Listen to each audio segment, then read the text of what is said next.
On the closing checklist for the 2015 acquisition, item 7C read, assign the building lease at 4800 East 30th Street, Indianapolis, to Hobart Structural Group, pending landlord consent. The landlord died in January 2016 before returning the paperwork. Nobody followed up. I signed the annual renewal every June for 10 more years. Nobody at Hobart Structural ever told me to stop. At 10:58 in the morning on Wednesday, February 19, 2026, I was sitting in the plant manager's office at 4800 East 30th Street with a paper note in my front shirt pocket. The note read, press brake number 3, lower bead die set worn. Replace by Friday. The office is on the south wall of the building, 3 windows over the loading dock, a whiteboard with the week's production schedule. The desk has been the plant manager's desk since 2002. I had been the plant manager from 2002 through 2015 and the director of plant operations from 2015 through that morning. Corbin Hobart was in the visitor chair. He was 31. Phil Dorrant from Human Resources was standing in the doorway with a folder. The meeting was set for 11 o'clock. I was born in Hammond, Indiana, in 1961, in a duplex on Fisherup Avenue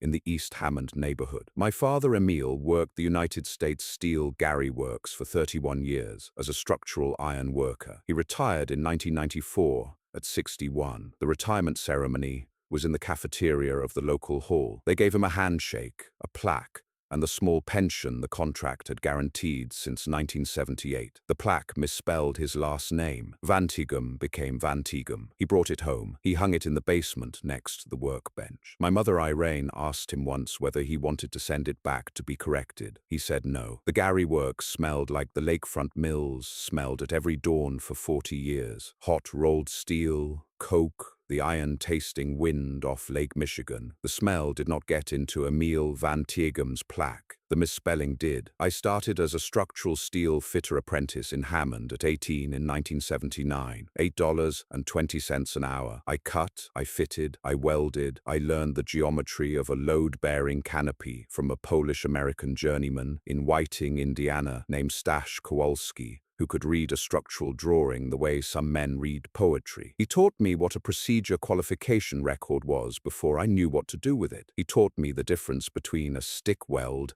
and a flux cord arc weld, and which one belonged where. I worked the floor for 23 years. I held the certification the American Institute of Steel Construction issues to fabricators who pass an operational review. I let the structural welding certification lapse in 2018 because I had stopped welding hands-on. But until 2018, every weld in the building passed under my eye. In March of 2002, I founded a fabrication company in Indianapolis with 2 partners. Miles Klein ran estimating. Rick Bauer ran sales. I ran the floor in the building. We named the company Vantigum Klein Fabricators, a limited liability company under Indiana law. I put in the equipment. Miles put in the relationships. Rick put in the capital. The first building we rented was a 28,000 square foot fabrication shop at 4800 East 30th Street, Indianapolis, owned by an 87-year-old woman named Edna Schaefer. Edna had inherited the building from her husband, who had operated a tool and die shop in it from 1963 through his death in 1996. The building had been empty for 6 years when we walked in. Edna required a personal guarantor on the lease. Our company had no credit history. She would not lease to a paper company 3 days old. She said it plainly across her kitchen table in Carmel, Indiana,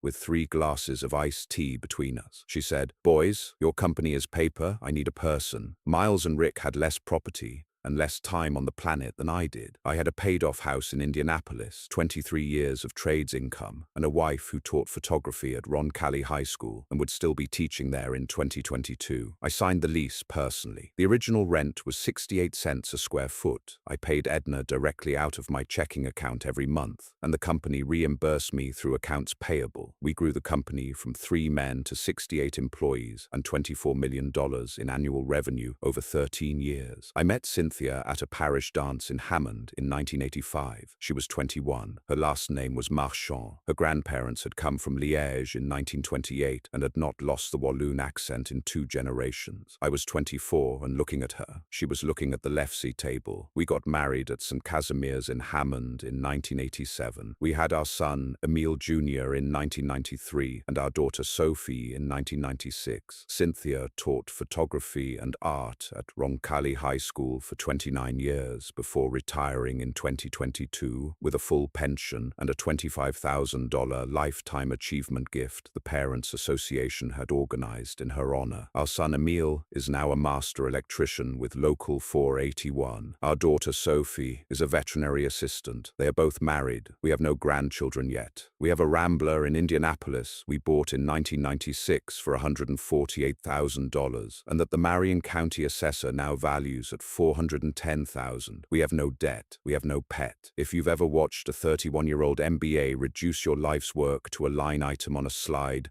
hit that like button and stay with me. In November of 2015, Hobart Structural Group, an Ohio C corporation founded by Harold Hobart in Cincinnati in 1991, acquired Vantigum Klein Fabricators. The combined acquisition price was $9.5 million.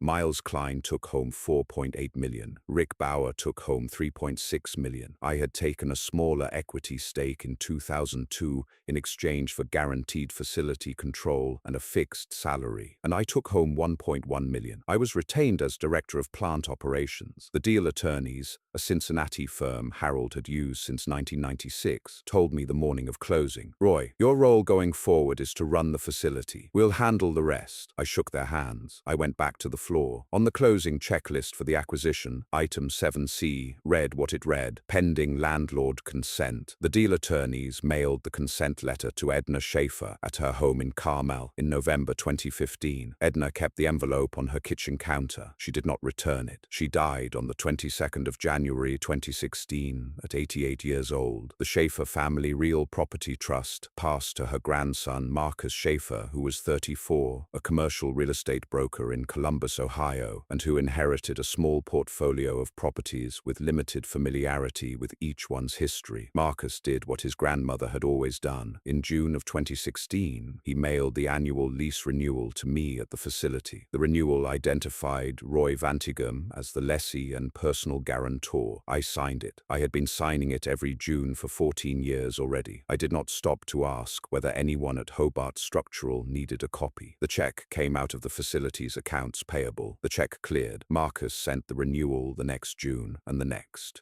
He sent it every June from 2016 through 2025. I signed it every year. The facility's finance team saw rent paid on the books and never asked who the rent was paid to or whose name was on the lease. The lease document itself was in a file box in a storage room at the Indianapolis facility, which had been Vantigum Klein Fabricators' storage room before the acquisition and had become Hobart Structural's storage room afterward, and which I had a key to. 10 years. Corbin Hobart was 31 years old in February 2026. He had a bachelor's in business administration from the University of Cincinnati and an MBA from the Olin Business School at Washington University in St. Louis. He had spent 2 years at Bain in Cincinnati before joining Hobart Structural in 2024 as a senior manager. His father, Harold, had promoted him to regional director of operations in January 2026 over what I later learned was the quiet objection of the firm's chief financial officer. Corbin's region covered Indiana, Kentucky, and Ohio. 8 facilities, 620 employees. He had visited the Indianapolis facility twice, once in September 2025 for a 2-hour tour, once in January 2026 for a Zoom budget review with the previous regional director. In January of 2026, he identified the Indianapolis facility as carrying excess senior headcount. Wednesday, February 19th, 2026, 6:30 in the morning. I walked the floor before first shift. The night cleaning crew had finished the shop floor sweep at 6 and were locking up the side door on their way out. One crew was finishing a hospital stair rail assembly for an Indianapolis Methodist hospital wing renovation. One crew was prepping a load-bearing canopy frame for a downtown mixed-use project. The smell on the floor at first light was what it always was: machine oil, the mineral note of stainless steel piping, the faint sweet sweetness of cutting fluid, the cold of a building that had not yet been warmed by the day's work. I walked past press brake number 3. The lower bead die set was worn. I took the paper note from my front shirt pocket and wrote, "Press brake number 3, lower bead die set worn, replace by Friday." I put the note back in my pocket. I went up to the office. I drank a cup of coffee from the break room pot. I answered 11 emails. At 10:58, I walked back down to the plant manager's office for the 11 o'clock meeting. Corbin Hobart looked up from the visitor chair when I came in. He did not stand. Phil Dorrant stepped in behind me and closed the door. The folder under Phil's arm was a plain manila folder, 2 sheets of paper inside it. I had been in 3 firings as a witness over the years, both as director and before. I had carried the folder. Corbin said, "Roy, thanks for coming. This is an operational redundancy conversation. Effective today, we are restructuring the regional management layer. The director of plant operations role is being absorbed into the Cincinnati team. We appreciate everything you have contributed to the platform. We would like to make this as smooth a transition as possible." I did not say anything. I looked at him. He said, "Regional consolidation, Roy. The numbers don't support the headcount layer here. It's an operational redundancy." He said the phrase a second time. Phil Dorrant stepped to the desk and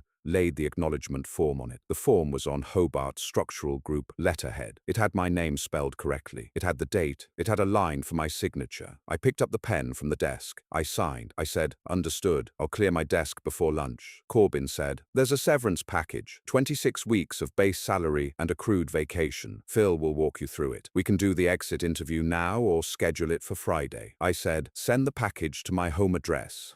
I took the acknowledgement copy Phil handed me. I took my thermos from the corner of the desk. The paper note about press brake number 3 was still in my front shirt pocket. I took it out and laid it on the desk next to the acknowledgement form. Press brake number 3, lower bead die set, replaced by Friday, company property. I walked out of the plant manager's office at 11:20. I did not go back to my own office on the 2nd floor. There was nothing in it I needed. The Procore login was company property. The paper logbooks were company property. The shelf of plant floor reference standards was company property. I left it all there. I walked down the south stairwell, past the time clock where the second shift supervisors would punch in at 2 o'clock, past the receiving dock where a flatbed from Steel Service in Gary had been parked since 7 that morning, and out through the side door I had unlocked at 6:25 that same morning. I got into the Ram 2500 at 11:28. I drove home, Interstate 65 south to Interstate 465, 22 minutes if the lights cooperated. I made it in 25. The house was empty. Cynthia had Tuesdays and Thursdays at the library. She would be home at 6. I made coffee. I sat at the kitchen table. I did not call Cynthia at the library. She did not answer when she was at the front desk. She would be home at 6. I sat at the kitchen table for 4 hours. I did not turn on the television. I did not open the mail. I drank 3 cups of coffee. I watched the light change across the kitchen counter. I thought about my father in his basement next to the misspelled plaque, the year I was 14, and watched him put a finishing coat of paste wax on the wood frame around it because the lacquer had yellowed. At 6:15, Cynthia came home through the back door with her library bag and a paper grocery sack from the small market on College Avenue. She set both on the counter. She looked at me at the kitchen table. She said, "Today's the day." I said, "Today was the day." She did not say anything for a moment. She stood in the middle of the kitchen with her hand on the counter. She said, "Your dad worked the Gary Works for 31 years. They gave him a plaque with his name spelled wrong." I said, "I know." She poured a cup of coffee from the pot on the counter. She sat down across from me. The kitchen was quiet. Outside, the light was going. The sky over Indianapolis in February at 6:30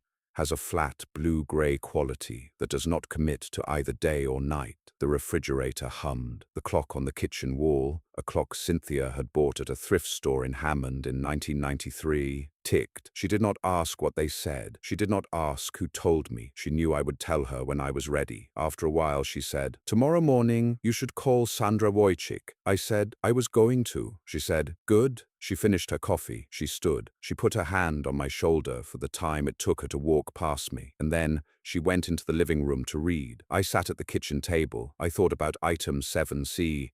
I called Sandra Wojcik at 9 in the morning On Thursday, February 20th, 2026, she picked up on the second ring. I told her I'd been let go. I told her the meeting had been at 11 the morning before, that the severance was 26 weeks, that Phil Dorrant from Human Resources had the file. She listened. She did not say anything for the time it took her to write the date and the time on a yellow legal pad on her desk. She said, "Roy, bring everything. Be here at 11. I said, "I'll bring the lease." She did not say anything for a moment. She said, "Bring the whole 2015 deal file." I drove downtown to Ice Miller's office in the city centre building on East Market Street. Sandra has been on the 7th floor since 2007. I had been there 4 times in 23 years. Once at the firm's founding in 2002, once at the 2015 acquisition, once at a will revision in 2019, and now this. I parked the Ram 2500 in the garage on Pennsylvania Street. I carried a banker's box of file folders up the elevator at 10:55. Sandra met me at her door. She had the deal file from 2002 and the deal file from 2015 pulled from her own storage already and laid out on her conference table. The 2 files together were about 11 inches thick. She pointed at the chair across from her. She said, "Show me the lease." I pulled the file folder labeled Building Lease from the box. The original was the 2002 document, 28 pages, signed by Edna Schaefer and by me. Below it were 24 annual renewals, the most recent dated June 1st, 2025, signed by Marcus Schaefer and by me. Sandra read the original. She read it twice. She read the 2025 renewal. She set them both on the table side by side. She said, "Walk me through 2015, I told her. The acquisition closing, the consent letter mailed to Edna in November, Edna's death in January, Marcus inheriting the trust, the renewal that came in June 2016, the 10 years of renewals afterward." She listened. She did not interrupt. At 11:30, she pulled the 2015 acquisition file from the second folder. She turned to the post-closing checklist. She put her finger on item 7C. She read it aloud. Pending landlord consent. Below it, in the deal attorney's handwriting from 2015, landlord consent not received. Follow-up Q1 2016. She said quietly, "The consent was never executed, Roy. You're still the leaseholder of record." I said, "I know." She said, "You know?" I said, "I figured the paperwork hadn't been completed when nobody asked me to stop signing." She looked at me for a long time. She said, "Roy, they have been operating in a building you personally guarantee for 10 years without the lease in their name." I said, "I know." She said, "We are going to need to be very careful with this." I said, "Yes." She said, "What do you want?" I thought about it. Press break number 3, the hospital's stair rail assembly, the night cleaning crew locking the side door at 6 in the morning, the smell of cutting fluid at first light, the phrase Corbin Hobart had used twice the morning before. I said, "I want the building." She said, "Define want." I said, "I want the lease in my name. I want them out by May 31st. I want a new tenant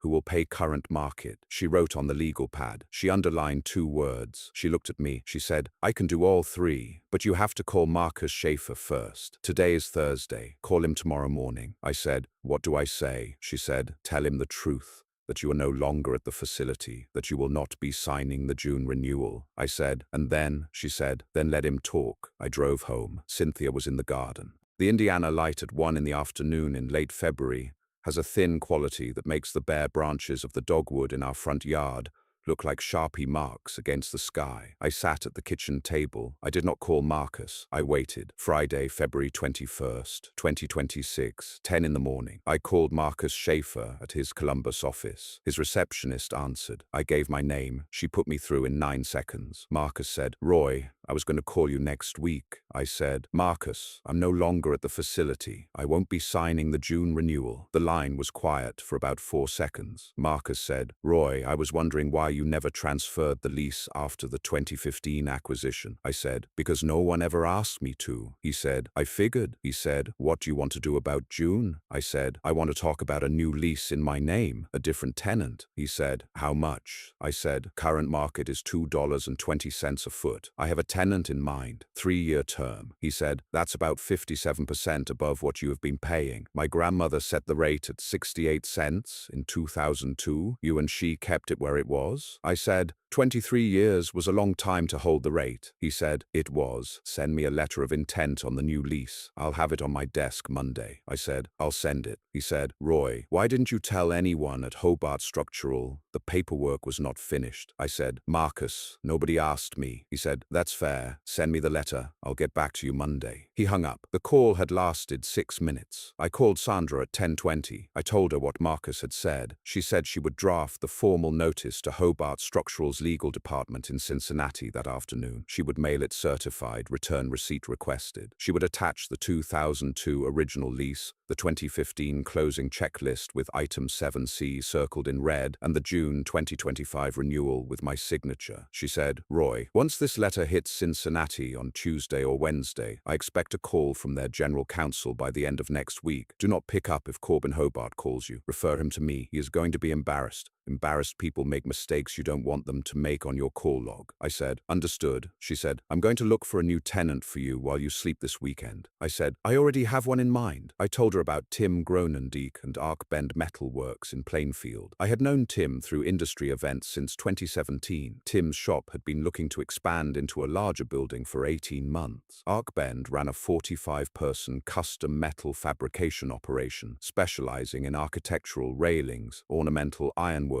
and small-run structural assemblies, the kind of work that the Indianapolis building had been built to do. Sandra said, set the meeting for next week. I said, Tuesday morning. She said, good. I called Tim Gronendijk at 11 that same morning. I told him I had been let go from Hobart Structural and that the building lease at 4800 East 30th Street was in my personal name. He did not say anything for about 10 seconds. Then he said, Roy, can I bring my lawyer? I said, bring everyone. We set the meeting for Tuesday, March 3rd at 10 in the morning at Arc Bend's existing shop in Plainfield. I drove home for lunch. I ate a turkey sandwich at the kitchen table. Cynthia was in the living room reading. That afternoon, Sandra mailed the certified letter at 4:15, Wednesday, February 25th, 2026. Keith Parr, Hobart Structural's general counsel, sat in his Cincinnati office and pulled the 2015 acquisition file from the firm's storage room. He had been at Hobart Structural since 2012. He had drafted the original Vantigum Klein acquisition agreement himself. He had not looked at the file in 11 years. He read the post-closing checklist. He saw item 7C. He saw the note below it. Landlord consent not received. Follow-up Q1 2016. Nobody had followed up. Q1 2016 had passed. Edna Schaefer had died on the 22nd of January. The trust had transferred. Nobody at Hobart Structural had pulled the file. I learned later that Keith Parr sat at his desk for about 40 minutes after reading the checklist.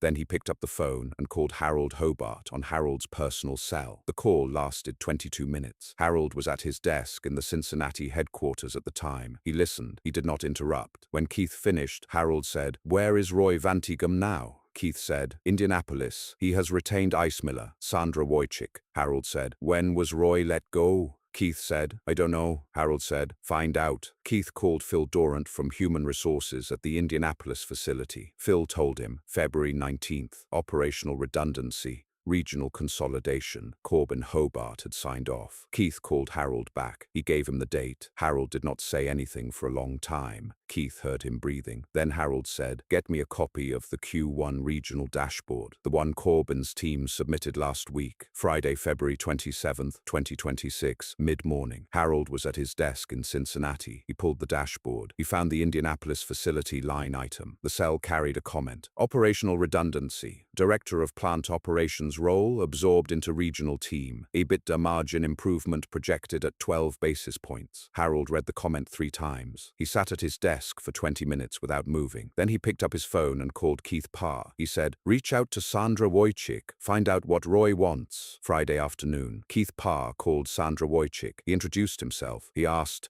in the most measured voice he could manage, whether Roy would consider signing the building lease over to Hobart Structural directly, or whether Roy would consider negotiating a fresh lease with the Schaefer Trust on Hobart Structural's behalf. Sandra put him on hold. She called me at 2:18. She said, Roy, Hobart's general counsel is on the other line. He wants to know if you'll assign the lease or sit at the table with them on a new one. I was at the kitchen table. Cynthia was at the counter cutting an apple. I said, tell them the building has a new tenant. Sandra said, I want to confirm I heard you correctly. I said, tell them the building has a new tenant. She said, I'll be right back. She went back to Keith Parr. She told him. Keith said, I understand. Sandra said, I'll be in touch about logistics. The call ended. Tuesday, March 3rd, 2026, 10 in the morning. I drove to Arc Bend Metalworks in Plainfield, 25 minutes from Indianapolis on Interstate 70 West. Arc Bend's shop is in an industrial park off Stafford Road. Tim Gronendijk met me at the front office. His attorney, a real estate lawyer from Indianapolis named Eric Carter, was already there with a yellow notepad. We sat at a folding table in Arc Bend's small front office. Tim had a thermos of coffee and 3 paper cups. The shop behind us hummed. 2 welders on the floor finishing a balcony railing for a residential project in Speedway. The regrained wheel on the small horizontal mill. The ventilation roar through the dock door. I told them about the building. 28,000 square feet of purpose-built fabrication space. 4,200 square feet of office wing. 120 amp 3-phase service that Arc Bend would need for the new press brake line they had been planning since 2024. Floor drains that ran northwest because Roy Vantigum had argued with the concrete contractor in 2003 about the slope. A bridge crane rated for 10 tons that had been in service since 2004. A 2-bay loading dock with leveler plates I had specified myself. Tim said, how fast? I said, 60 days. Tim looked at Eric Carter. Eric Carter said, $2.20 a foot. That's about 57% above the prior rate. That's market. The 3-year term protects you in the early period. I can have a letter of intent on Tim's desk Friday. I said, Friday works? Tim said, Roy, are you going to stay on with the building? I said, I can if you want. Tim said, 2 days a week, operations consultant. We need someone who knows the floor. I said, we can talk about it after the lease is signed. Tim said, talk about it now. I said, after. Tim laughed. It was the only laugh in the room that day. He said, Roy, you drive a hard bargain for a man who walked in here with no leverage. I said, I have leverage? Tim said, I know you do. We shook hands across the folding table. Eric Carter drafted the letter of intent that afternoon. It was on Tim's desk Friday. Both parties signed it before close of business that day, Monday, March 8th, 2026. Sandra Wojcik and Marcus Schaefer and Eric Carter and I sat in a small conference room at Ice Miller's office on East Market Street. Marcus had driven from Columbus that morning. The new commercial lease was on the table. 3-year initial term with 2 3-year renewal options. $2.20 per square foot. $70,840 annual rent. Roy Vantigum as lessee. Arc Bend Metalworks as subtenant. The Schaefer family. Real Property Trust as lessor. I signed. Marcus signed. Marcus shook my hand. He said, Roy, I'm glad it's still in your name. My grandmother liked you. I said, I'm glad it's still in yours, Marcus. Tuesday, March 9th, 2026. Sandra Wojcik mailed the certified 60-day notice to vacate to Hobart Structural Group, citing Indiana Code 32-31-1-1, paragraph A. The notice was effective June 1st, 2026. 2 copies went out, one to the Cincinnati regional office, one to the Indianapolis facility addressed to Phil Dorrant from Human Resources. That afternoon, at 3:40, my personal cell phone rang. The screen said, Corbin Hobart. I was at the kitchen table. Cynthia was in the living room reading. I picked up. Corbin said, Roy, they're saying the lease is still in your name. I said, because no one ever asked me to fix it. The line was silent for 6 seconds. Corbin said, what do you want? I said, nothing, Corbin. The lease expires May 31st. You have 60 days. I ended the call. I put the phone face down on the table. I went back to the cup of coffee I had been drinking. Sunday, March 14th, 2026, 4 in the afternoon. Harold Hobart called my personal cell from his home in Cincinnati. I picked up on the 3rd ring. Harold said, Roy. I said, Harold? He said, I should have looked at the paperwork in 2015. I'm sorry. I said, Corbin didn't either. He said, I know. The line was quiet. I could hear the small sounds of his house. A clock somewhere, the hum of an appliance. Harold said, Roy, I was a Cincinnati iron worker's son. My father walked the steel at the old American Standard plant on Mill Creek from 47 to 72, 25 years. He retired at 68 with a small pension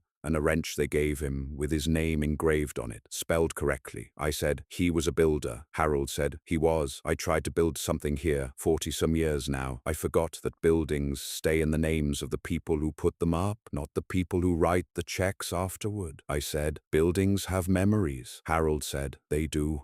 he said. "Roy, I'm not going to ask you to reconsider. I just wanted you to hear me say it. From me," I said. "I appreciate it, Harold," he said. "Take care of yourself." I said, "Take care of yourself too, Harold." He hung up. The call had lasted 9 minutes. Cynthia did not look up from her book.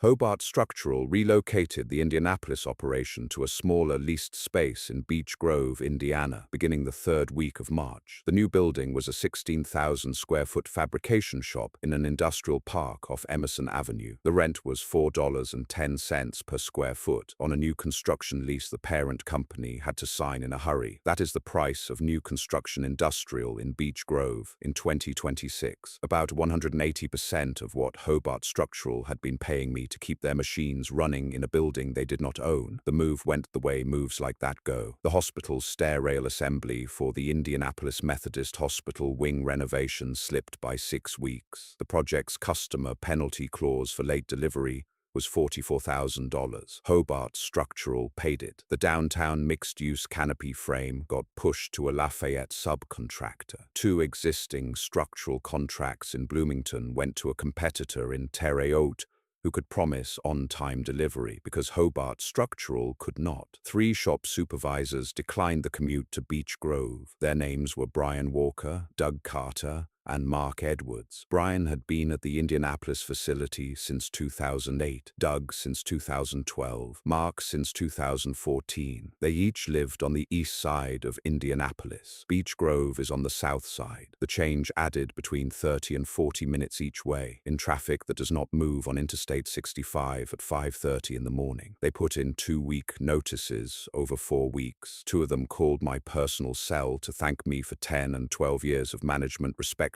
before they took positions at other firms. Brian had a new role at a structural steel detailer in Carmel. Doug went to a competitor in Greenwood. I congratulated them. I did not poach them. I told Brian and Doug separately that if they wanted to talk about consulting work down the line, my line was open. Neither has called yet. The Indianapolis facility's headcount dropped from 112 to 74 over 8 weeks. The shop floor was running at 63% capacity. On the day Hobart Structural turned in the keys to me at the side door I had unlocked at 6:25 every morning for 24 years. I did not see the day-to-day of it. I heard about it later, in pieces, from people who had worked at the facility and who called or texted to say goodbye when they left. I did not need to be there for it. Press break number 3 sat where I had left it. Somebody on the Beech Grove shift was going to have to learn its quirks the long way. In mid-April, Tim Grenendick called me at the kitchen table. He said, "Roy, come work for me 2 days a week." I said, "Doing what?" He said, "Operations consulting. You walk the floor. You tell us where the problems are. You watch the press breaks. You sit in on whatever certification audits we end up doing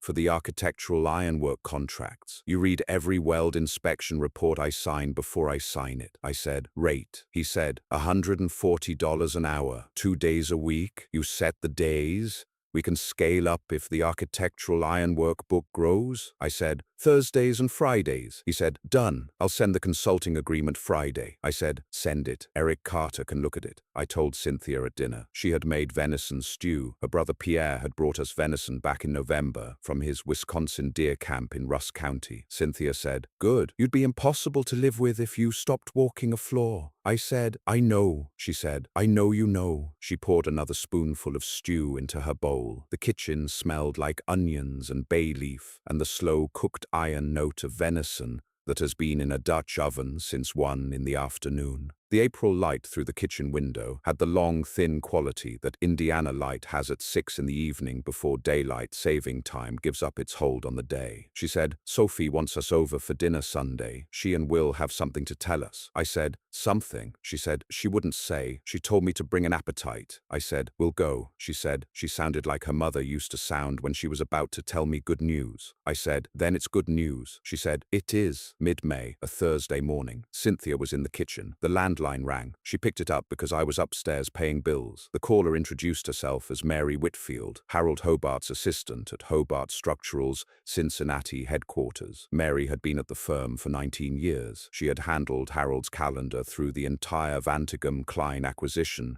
in 2015. She had met Cynthia at the closing dinner that November in a steakhouse on Vine Street. Mary remembered Cynthia. Cynthia remembered her. Mary said, "Cynthia, I wanted to tell you a few things." Cynthia said, "Go ahead, Mary." Mary said, "Corbyn's promotion to regional director has been rescinded as part of a quiet reorganization. He is being moved to a senior manager role under the Ohio regional director, reporting through Cleveland. The change takes effect June 1st. Cynthia said, "I see." Mary said, "Harold has not opened the bottle of Highland Park single malt he keeps in the right-hand drawer of his desk for 3 weeks. He used to open it once a week and pour 2 fingers at 5 in the afternoon on Fridays. He has not done that since the Sunday in March, when he called Roy." Cynthia said, "I see." Mary said, 2 more senior people at the Indianapolis facility resigned this week, a senior estimator named Bob Cooper and a quality manager named Lou Bell. Both gave their notices on the same Wednesday morning, an hour apart. Bob is taking a position with the Carmel detailer that Brian Walker went to. Lou is taking a position with the Greenwood competitor that Doug Carter went to. Cynthia said, "Thank you for telling me, Mary." Mary said, "Cynthia, I have been at this firm for 19 years. I have known Harold for 23. He is a good man who built a good firm. He had a blind spot about his son. I do not have a blind spot about either of them. I wanted somebody at the firm I trusted to know what was happening." Cynthia said, "We appreciate it." Mary said, "Tell Roy I said hello. Tell him my husband Frank says hello too." Frank watched the Ark-Bend lease announcement go up in the trade press last week. He told me at dinner that Roy had handled the whole thing the way Frank's father, a Cincinnati iron worker named Walt Whitfield, would have handled it. Quiet, clean, right, Cynthia said. "I'll tell him." The call ended. Cynthia did not call me down from the upstairs office. She told me at dinner. I listened. I ate the venison stew. I said, "Mary's been right for 19 years. Cynthia said, "She has." Monday, June 1st, 2026. Ark-Bend Metal Works took occupancy of 4800 East 30th Street, Indianapolis. The move-in started at 7 in the morning. Ark-Bend had hired 2 contract movers from a logistics firm in Indianapolis to handle the equipment that was already on the floor. The bridge crane, the dock door panels,